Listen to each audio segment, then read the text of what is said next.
الله أوقاتكم بكل خير متابعينا الأعزاء. نعتذر منكم عن الانقطاع الذي حدث خلال الفترة الماضية، ولكننا وخلال تلك الفترة عملنا على استحداث خدمات جديدة، كان آخرها خدمة تأجير السيارات بمجموعة سياراتنا الحديثة 2023، وبما تقدمه من خدمات متميزة ترقى لخدمات VIP وسائقيها الأكفاء الذين تم اختيارهم بعناية فائقة بما يملكونه من خبرات سابقة. كل تلك الخدمات ما يميزها أسعارها المنافسة في السوق.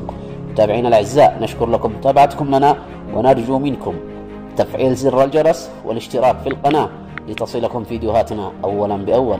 دمتم بخير وعافية. وكالة الحجر الأسود للسفريات والسياحة، اسم يتردد وثقة تتجدد. وكالة الحجر الأسود للسفريات والسياحة، اسم يتردد وثقة تتجدد.